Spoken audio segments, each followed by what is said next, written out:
할렐루야. 오늘도 하나님의 풍성하신 은혜가 예배드리는 모두에게 있기를 주 이름으로 축원합니다. 오늘 여러분과 함께 진짜 신앙 하나님께 묻다라는 제목으로 역대상 14장 8절부터 17절의 말씀을 통해서 은혜 받기를 원합니다. 여러분 혹시 골골 80년이라는 그런 이야기 들어보셨습니까? 골골 병이 많아 잔치리를 하면서도 80까지 오래 산다라는 그런 이야기입니다. 이분이 왜 오래 살게 되었을까요? 골골하고 아프니까 의사 자주 찾아가서 뭐가 아픈지 어디가 아픈지 자꾸 물으니 의료 혜택을 받으면서 웬만한 건강한 사람보다 훨씬 오래 살게 되었다는 그런 이야기지요. 신앙도 마찬가지입니다. 신앙도 잘 묻는 사람이 건강하고 그리고 하나님 앞에서 쓰임 받는다는 것을 우리는 기억해야 할 것입니다. 이스라엘 역사에 보면 사울 왕이 나오는데 이스라엘의 첫 번째 왕입니다. 왕을 요구했던 백성들의 그 요구에 따라서 이 왕을 하나님께서 임명하여 내려 주십니다. 그런데 사울은 처음에는 겸손하였지만 결국에 나중에 하나님의 책망을 받는 왕이 되고 말았지요. 성경을 보니까 사울이 죽은 것은 그냥 죽은 것이 아니라 하나님께서 죽이셨다라고 역대상은 기록하고 있습니다. 사울이 왜 죽었으며 하나님께서 왜 사울을 제거하였을까요? 성경은 그를 세 가지로 이야기를 합니다. 역대상 10장 13절과 14절에 여호와의 말씀을 지키지 않았고 신접한 자, 귀신을 접한 자에게 가르치기를 청하고 세 번째 여호와께 묻지 않았으므로 여호와께서 그를 죽이시고 그 나라를 이새의 아들 다윗에게 넘겨주셨더라. 이게 성경의 고백이요 기록인 것입니다. 여호와께 범죄한 사울은 하나님에 의해서 킥아웃당했습니다. 여호와의 말씀을 지키지 않으므로 그는 세상의 것을 쫓아 귀신에게 자기의 미래를 점지하고자 찾아가 가르침을 받게 되었지요. 하나님은 그런 사울을 전쟁을 통해서 죽이시고 다윗에게 왕권을 넘겨주십니다. 오늘 말씀을 보면서 저는 좀 이해 안 되는 게 있었습니다.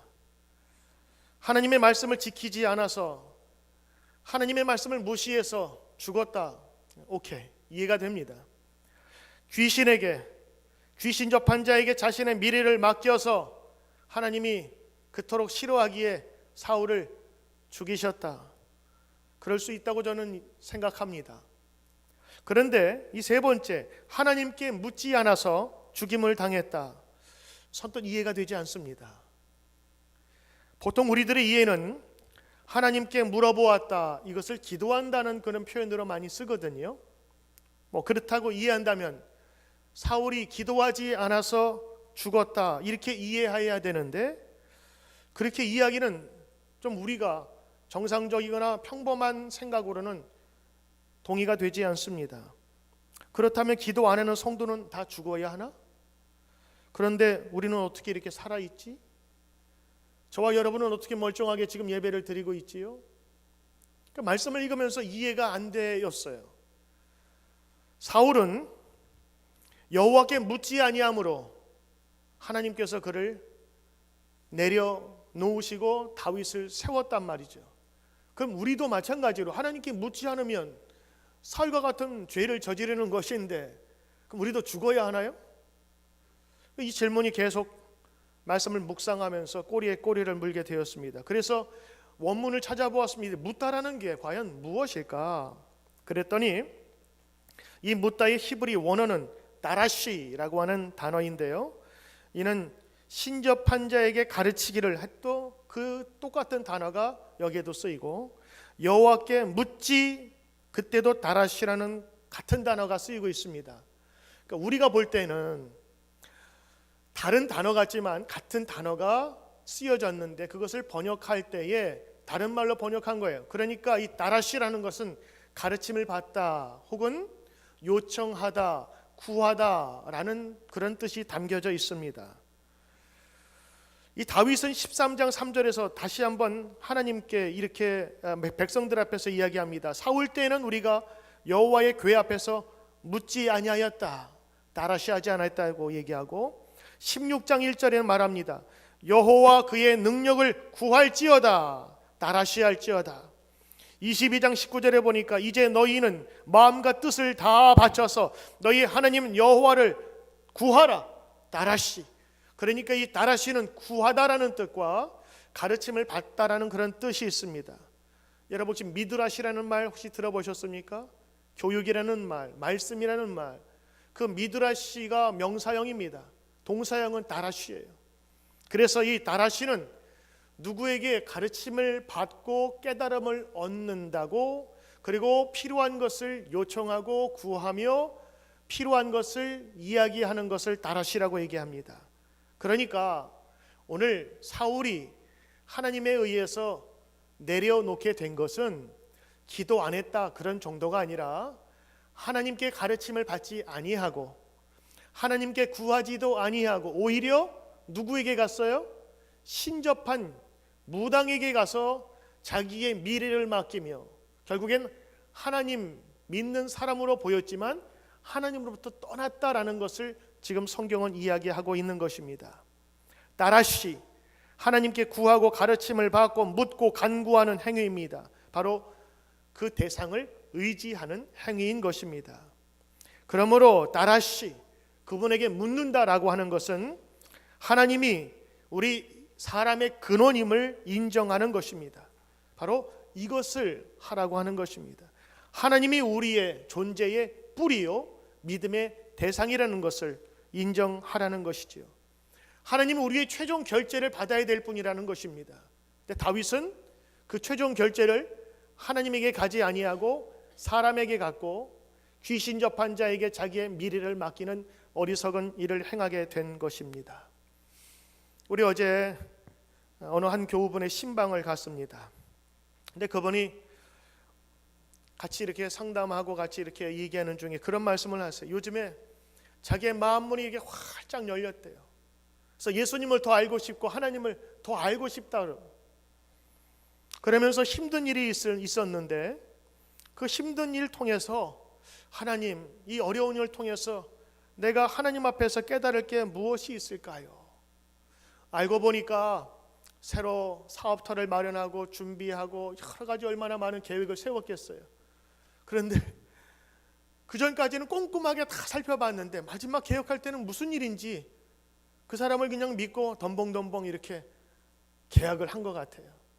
근데 나중에 알고 보니까 그 옛 주인이 얘기한 그 매출액하고 실제액하고 또 많이 차이가 있고 여러 가지 막 내가 속았다는 그런 기분이 드니까 막 화가 나고, 그래서 어느 때부터 새벽 기도에 나오시더라고요. 그래서 같이 기도하시면서 같이 기도 제목을 나눌까 이렇게 생각도 있었는데 나중에 알고 보니까 너무 화가 나서 하나님께 제발 좀 미워하지 않게 해달라고 그 새벽에 나와서 간구하였다고 합니다. 그분은 제가 볼 때 마음문이 많이 열려져 있는 분이시고 예수님 만나고 싶어하는 분으로 들렸어요. 왜? 그분의 기도가 이런 힘들고 어려운 일이 있을 때 이렇게 고백하는 거예요. 하나님, 이 어려운 일을 당할 때 하나님께서는 어떻게 나를 더 훈련시키려고 이렇게 보내셨습니까? 하면서 하나님께 묻더라고요. 성숙한 기도는 내 것만 주장하고 요구하는 것이 아니라 하나님의 음성을 듣는 것, 그리고 그분이 하시는 뜻을 따라가는 것. 그래서 주님께서 우리에게 기도를 가르쳐 주실 때에 이런 기도를 가르쳐 주셨어요. 하늘의 뜻이 이 땅에서도 이루어집니다. 하늘의 뜻이 이 땅 위에 이루어지도록 기도하도록 우리에게 요청하셨습니다. 기독교가 다른 종교와 다른 것은 감히 접할 수 없는 그 신을 우리로 친구 삼아 주신 거예요. 친구 삼아 주셔서 함께 대화하고 위로받고 위로할 수 있는 그 존재로 우리를 삼아 주셨어요. 보혜사 성령을 주셔서 우리를 보호하시고 깨닫게 하시고 인도하시며 우리가 기도하지 못할 때에도 기도하는 그 성령의 능력을 우리에게 안겨주신 거예요. 주가 도 나와 동행을 하면서 나를 친구 삼으셨네. 우리 서로 주고받은 그 기쁨을 알 사람이 없도다. 주님이 내 친구가 되어주신대요. 그래서 서로 주고받고 한 이 아름다움을 다른 사람은 알지 못한다라는 그 시로 이 찬양을 하지 않았습니까? 그렇습니다. 서로 교제하고 함께 묻고 답하는 이런 믿음의 관계가 건강한 신앙이요, 그리고 하나님께서 원하시는 것임을 깨달아야 합니다. 사울이 묻지 않아서 죽임을 당했는지 그것을 다윗이 알았어요. 그래서 다윗은 쉴 새 없이 하나님께 묻고 또 묻습니다. 오늘 여러분이 성경에 나와 있는 것을 읽게 되면 블레셋과 이 전투하는 장면이 나오게 되는데, 이 블레셋 사람들이 다윗이 왕이 되었다는 소식을 듣고 다윗을 공격하려고 르바림 골짜기에 모였습니다. 다윗은 그때 하나님께 물었습니다. 역대상 14장 9절에 블레셋 사람들이 이미 이르러 르바임 골짜기에 쳐들어온지라 다윗이 하나님께 물어 이르되 내가 블레셋 사람을 치러 올라가리이까? 주께서 그들의 손에 넘기시겠나이까 하니 여호와께서 그에게 이르시되 올라가라, 내가 그들을 너의 손에 넘기리라 하셨느니라. 이 성경의 말씀입니다. 다윗이 하나님께 물었습니다. 다윗이 물을 때 하나님께서 응답하셨고 다윗은 말씀대로 순종함으로 전쟁에도 승리하였습니다. 우리가 다윗을 귀하게 여기고 존중하는 것은 그가 하나님 앞에 쓰임 받았을 뿐만 아니라 이런 하나님 앞에서의 겸손한 자세가 뛰어나기에 우리는 그분을 배우고 존경하는 것입니다. 자, 다윗에게 패배한 블레셋 군대가 물러갔어요. 그리고 또 다시 침공해 왔습니다. 이전과 똑같이 전쟁을 할 상황입니다. 이렇다 보면 늘 있는 전쟁이니까 매뉴얼대로 하면 되는 거예요. 나라의 긴박한 그런 어떤 상태가 되면 군대에서는요 이런 단계가 있습니다. 데프콘 1, 데프콘 2. 그래서 위기에 따라서 매뉴얼대로 움직이게 하는 그런 행동 규칙이 있어요. 진돗개 1, 진돗개 2 그러면 거기에 따라서 군사 동원, 또 총을 가져가 말 것이냐, 몇 명을 동원해야 될 것이냐, 이런 것들이 다 규정되어 있습니다.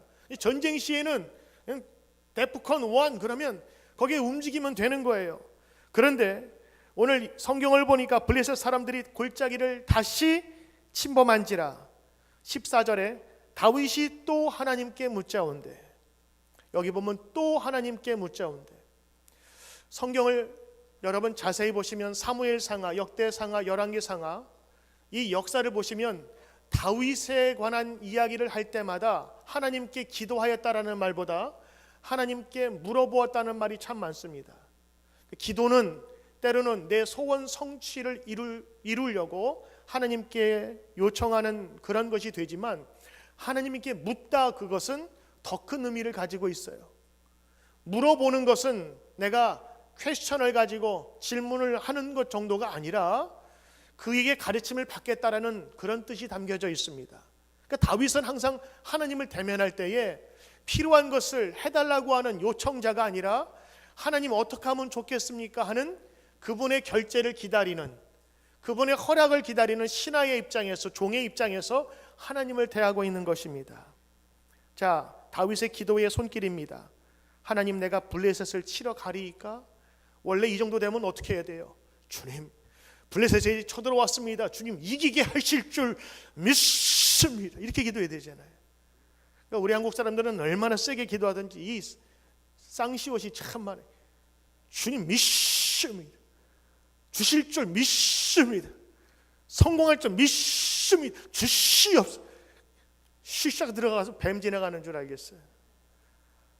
여러분, 기도할 때 때로는 우리 간절하게 기도하는 거 필요합니다만은 내 아래 것만, 필요한 것만 다 리스트 적어서 딱 이야기하고, 알았죠 하나님? 나 갑니다. 꼭 해주세요. 이걸 기도라고 하기엔 좀 어렵지 않습니까? 때로는 주는 사람 입장에서 생각해 봐야 되지 않아요? 내가 요청을 다 했는데 이건 아직은 아닌데 좀만 기다려, 네가 성숙해지면. 아니야, 지금 때보다 더 좋은 때가 있어. 지금은 이 별을 뵐 때가 아니야. 조금만 더 있으면 더 연그러서 너에게 유익할 거야. 이 하나님의 음성을 듣고 나가야 될 터인데 우리의 기도는 막무가내 시기에 얼마나 많은지요. 근데 다윗은 물어봤어요. 이 묻는 거는 기도와 요청과는 또 다른 거예요. 하나님께 도움을 받겠고 교훈을 받겠다는 것입니다.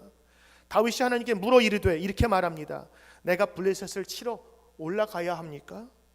주께서 그들을 내 손에 넘기시겠나이까? 아니면 지금 이러한 전투를 더 오래 행해야 하나요? 우리가 기도할 때에 내 것만 요구하는 것이 아니라 하나님께서 응답하시길 원하고 원하시는 것이 무엇인가? 그래서 예수님의 기도처럼 하늘의 뜻이 이 땅에 이루어지며 이 땅에 속한 내 소원 가운데 이루어지길 원하나이다. 이게 더 넓은 기도 아니겠습니까? 다윗은 그렇게 기도했습니다. 만약에 블레셋 군대가 여기에서 퇴폐하고 또 쳐들어왔을 때 아마 성경은 이렇게 적었을 겁니다. 다윗이 또 하나님께 묻자온대. 사울은 묻지 않았지만 다윗은 하여간 인생 끝까지 물어본 인생이었습니다. 왜? 사울이 묻지 않아서 죽임을 당한 것을, 왕위를 빼앗긴 것을 그는 눈으로 보았기 때문인 것입니다. 하나님께 구체적으로 물은 그 결과는 어땠습니까? 하나님께서 그에게 승리를 주셨을 뿐만 아니라 두 번째 물어봤을 때, 다시 한번 재차 물어봤을 때는 그 블레셋 군인을 이길 수 있는 전술까지도 알려주십니다. 직접 가지 말고 뒤로 돌아서 기습할 준비를 하고 있다가 뽕나무 위에서 사람 걷는 소리가 들리거든. 그리고 그때에 바로 진격하라는 명령이었습니다. 여러분, 나무 그 잎이 굉장히 많거든요. 바람 불면 삭삭삭삭 소리 나는 거예요. 근데 그 사그삭 소리가 군대의 발자국 소리처럼 들리면 결국 하나님의 군대가 그를 이끌고 도우시겠다는 약속이거든요. 그때에 너희들이 진격하기 전에 하나님의 군대가 너희보다 앞서 진격하리라는 그런 말씀입니다. 그래서 하나님의 약속까지 해주시는 것을 보게 됩니다. 그로 인해서 다윗의 명성이 어떻게 되었습니까? 17절 보니까 다윗의 명성이 온 세상에 퍼졌고 여호와께서 모든 이방 민족으로 그를 두려워하게 하셨더라. 여러분, 성경을 믿고 성경에 나온 위대한 인물들의 하나님께서 응답하신 것을 보면서 우리는 배워야 합니다. 전능하신 하나님이 과거에 역사하셨듯 오늘도 역사하시며 이 말씀을 따르는 우리 모두에게 같은 은혜를 주시기 때문인 것입니다. 묻고 또 묻고 또 묻는 이 다윗의 고백과 순종을 통해서 하나님께서는 다윗을 높이셨습니다. 여러분, 오늘 그의 미지의 길을 가는 인생길에서 하나님께서는 묻는 그에게 그의 길을 허락해 주신 것처럼 오늘 우리의 인생길을 가는 중에 우리를 아시고 잘 아시고 우리를 인도하시는 그 하나님의 인도를 받아야 되지 않겠습니까? 길을 갈 때 요즘에 다 스마트폰에서 내비게이션 기능이 있어가지고 목적지만 누르면 딱 나와요. 계산해서 몇 시간 걸릴 것인지, 몇 마일 남아있는지, 그리고 얼마나 더 가야 되는지. 여러분, 우리의 가는 길도 이 내비게이션을 의지하거늘 우리 앞길도 모르는 우리 인생길에서 내비게이션보다 더 정확한 하나님의 인도하심을 받아야 되지 않겠습니까? 그래서 우리는 하나님께 물음이 필요한 것입니다. 야고보서 4장 14절에 내일 일을 너희가 알지 못하는도다. 너희 생명이 무엇이냐? 너희는 잠깐 보이다가 없어지는 안개니라. 한치 앞을 알 수 없는 것이 우리 인간의 모습이고 인생이라고 하는 것입니다. 그 연약한 인생길을 하나님이 인도하시겠다는 성경의 분명한 대답을 우리는 보아야 합니다. 그래서 우리는 하나님께 물어야 하는 것입니다. 여러분들, 셀폰을 가지고 그 안에 나타난 내비게이션을 딱 키면요, 그 지도가 나옵니다. 그런데 우리는 그냥 눈으로 보는 지도로 이 디스플레이 되게 디자인 되었지만 사실은 그 컴퓨터에 그 움직이는 내용을 아는 사람들은요, 그 속사정은 이렇습니다. 그 안에 들어있는 수많은 데이터가 원래 가지고 있는 그 큰 서버, 거기서부터 계속적으로 정보를 받는 거예요. 그래서 보이지 않게 여기서는 계속해서 지금 묻는 거예요. 내가 지금 어디 있지? 어디 있지? 그러면서 내가 있는 위치를 이 내비게이션이 표시하고, 그리고 계속해서 서버에서 주는 정보를 받는 거예요. 우리는 그냥 디스플레이 한 번만 딱 보면 끝이지만 이 안에 컴퓨터는요, 얼마나 물어보는 줄 아세요? 내가 지금 어디 있어? 얼마나 가? 그리고 내가 지금 어디로 더 가야 돼? 심지어는 요즘에는 옛날에 없는 기능이 생겼어요. 길이 막히면 얘가 돌아갈 수 있도록 이렇게 표시가 나옵니다. 허락하시겠습니까? 예스 누르면 내가 가던 가장 빠른 길 속에서 막힌 것을 이렇게 우회해서 돌아가게 만들어요. 왜 그게 가능할까요? 계속해서 지금 서버하고 지금 연결이 돼 있는 거예요. 여기가 지금 맞아? 여기가 막혀? 그러면 본부 서버에서 거기에 대한 응답을 주는 겁니다. 내비게이션도요, 그걸 알아요. 본부와 연락이 끊어지면 안 된다는 것을. 그래서 계속 묻습니다. 그리고 본부에서 연락이 오지요. 응답으로 그가 어디 있는지를, 얼마큼 가야 되는지를 정확하게 알려주는 것입니다. 이것이 내비게이션의 기능이고 우리가 그것을 통해서 큰 길을 갈 수 있는 것입니다. 한 치 앞을 알지 못하는 우리의 인생길, 그 내비게이션보다 더 정확한 하나님의 인도하심을 우리는 받아야 되지 않겠습니까? 그러기 위해서 우리는 묻고 또 물어야 합니다. 다윗은 하나님께 물었습니다. 매사에 묻고 또 물었습니다. 전쟁이 일었을 때마다 또 물었습니다. 하나님의 응답을 받고 그대로 순종했습니다. 이것이 다윗의 모습이었고 다윗의 순종과 겸손이었습니다. 겸손한 자는 자기 상식과 경험을 의지하지 않고 하나님께 묻습니다. 여러분, 그럼에도 묻지 않는 사람이 누군 줄 여러분 아십니까? 고집 센 사람은 물을 수 없습니다. 자기 주장이 강한 사람, 목이 곧은 사람, 자기 주장이 다라고 하는 사람은 묻지 않습니다. 옛날에 내비게이션이 없을 때 지도 보고 찾아가던 시절, 여성들이 제일 답답한 것이 남자들 운전할 때 물어보지 않는다고 그 주위를 뺑뺑 돌 때 그렇게 답답하다고 그러더라고요. 한 번만 물어보면 될 텐데, 내 왔던 길이야, 가도 돼. 그러다가 30분 이상 헤매다가 결국에는 물어봐 목적지를 찾는. 여러분, 맞습니다. 하나님은 교만한 자를 물리치시고 겸손한 자에게 은혜를 주신다고 하셨는데 다윗이 그런 사람이었어요. 내 주장이 아니라 하나님께서 하셔야 된다는 것을 고백했던 것이 바로 묻는 정신이었습니다. 시편 127편 1절에 여호와께서 집을 세우지 아니하시면 세우는 자의 수고가 헛되며 여호와께서 성을 지키지 아니하시면 파수꾼의 깨어있음이 헛되도다. 그는 이 전쟁의 승패가 하나님께 달려있음을 알고 하나님께 구하였던 것입니다. 여러분, 또 하나 하나님께 묻다라는 것은 하나님께 그냥 요청만 하는 것이 아니라 하나님의 절대 주권을 인정하는 것입니다. 다윗은 왕이면서 스스로 왕이라 생각하지 않았어요. 그래서 그는 시편에서 고백합니다. 나는 하나님의 성전에 문지기로 있는 것이 좋사오니. 그의 모든 삶 속에서는 바짝 엎드리는 겸손함이 있었어요. 다윗은 그의 인생을 살펴보면 죄도 많이 지은 사람이고 허물도 많이 만든 사람이에요. 그 출신도 별로 그렇게 좋지 않았어요. 왕이 될 때 사무엘이 그를 찾았으나 그 집안에서 다른 아들들 다 서열대로 서섰는데 다윗이 어디 있었어요? 그 집에도 있지 못하고 저 들판에서 혼자 있었다고요. 그 집안에서 보면 서열로 막내고 얘는 왕이 될 만한 가치도 없어서 거기에 끼지도 못한, 출생부터 별로, 자라면서 성장 배경도 좋지 않았던 다윗이었는데 그가 하나님 앞에서는 인정받았어요.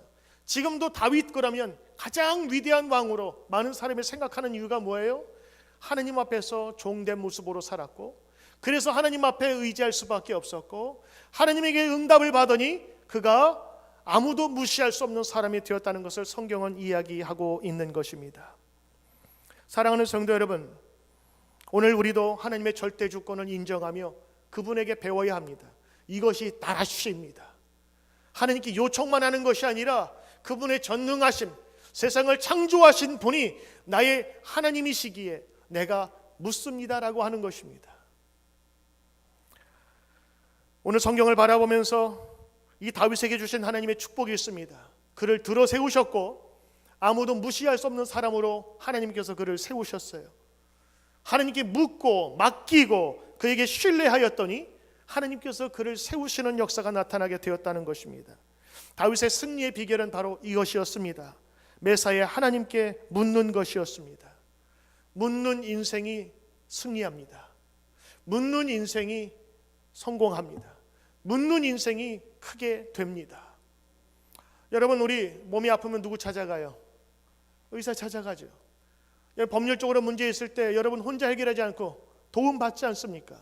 그 다 묻는 겁니다. 전문적인 분야, 내가 알지 못하는 분야에는 묻는 것이 나에게 유익이 되는 것처럼 내 인생의 문제 혹은 내 영혼의 문제 혹은 죽음의 문제에 관해서는 인간 아무도 이것을 풀 수 있고 해결할 수 있는 사람이 없기에 우리는 하나님께 나가야 되는 것입니다. 그런 전쟁, 죽음을 앞두고 언제 화살이 날라와 죽을지 모르는 그런 위기 속에서 이 전쟁의 승패는 하나님께 있음을 고백하며 하나님께 묻습니다. 하나님, 저 적군을 어찌해야 할까요? 저 적군을 나에게 주시겠습니까? 하나님께서 그때마다 그가 원했던 것보다 더 훨씬 더 좋은 것을 허락해 주신 것을 보게 되는 것입니다. 여러분, 쓰임받는 다윗, 하나님께서 인정하신 다윗, 그리고 하나님께 버림받은 사울과 큰 차이점 하나가 있다면 바로 하나님께 묻느냐 묻지 아니하느냐로 성경은 이야기하고 있습니다. 그가 죄를 더 많이 지었느냐 안 지었느냐 문제가 아니라 하나님에게 얼마나 물었느냐를 지금 성경은 묻고 있는 것입니다. 때로는 다윗이 범죄하였을 때에도 하나님께 물었어요. 그 하나님께 물음은 회개를 뜻하는 거예요. 하나님, 나 죄를 저질렀는데 어찌할까요? 죄송합니다. 저 용서해 주시겠어요? 그때 하나님께서 그를 정죄하지 않으시고 하나님께 물어본 다윗에게 은총을 베풀어 주셨어요. 전쟁의 때에는 승리를 주셨고 용서가 필요할 때는 하나님의 은총을 허락해 주셨어요. 그래서 다윗은 침상에 눈물을 흘리면서도 하나님 은혜에 감격할 수 있었던 사람인 것입니다. 묻는 것은 위기 때만이 아니라 내가 죄를 지었을 때도 물을 수 있는 것입니다. 그때마다 하나님께서는 우리에게 가르침을 주시고 교훈을 주시고 우리의 길을 인도하는 것입니다. 다윗은 묻는 사람이었고 사울은 하나님께 묻지 않는 사람이었습니다. 이 차이가 성공과 실패를 가름하였고 하나님의 들어서심과 그리고 내어버림의 차이가 된 것입니다. 여러분은 물으십니까? 여러분은 하나님께 물으십니까? 여러분 하나님께 물으시며 사십니까? 자주 물어보시고 더 많이 물어보시고 하나님의 은총을 간구하십시오.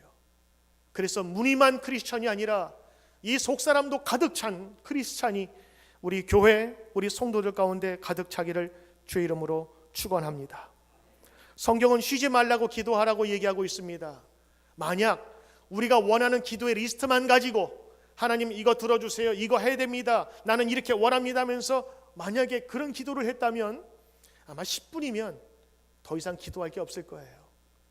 쉬지 말고 기도하라는 이유는, 기도하라는 것은 내 리스트만 가지고 요청하라는 것이 아니라 하나님과 교제하고 하나님께 여쭙는 거예요.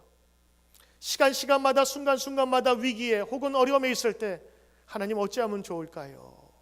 물어보며 그의 인생을 하나님께 의지하는 삶, 그때마다 하나님께서는 반드시 역사하시며 응답해 주실 것입니다. 영어 성경은 다윗이 하나님께 물었다는 것을 inquire라는 그런 단어를 썼어요. 그 ask가 아니고 inquire는 아주 조목조목 묻다라는 그런 뜻이고 조사하다는 그런 뜻입니다.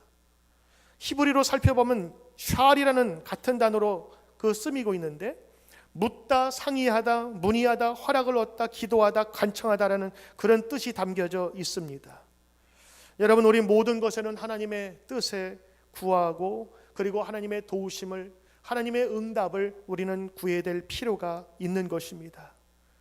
오늘 나라시 하나님을 믿고 신뢰하며 묻는 인생이 참된 인생임을 기억하며 여러분의 삶 속에서 때마다 어디서든지 하나님께 묻는 역사가, 그리하여 하나님께서 응답하시고 다윗처럼 그의 명성을 높이시며 아무도 그를 무시하는 자가 없더라라는 이 성경의 말씀이 오늘 우리 교회와 여러분의 삶 속에서 이루어지기를 주의 이름으로 축원합니다.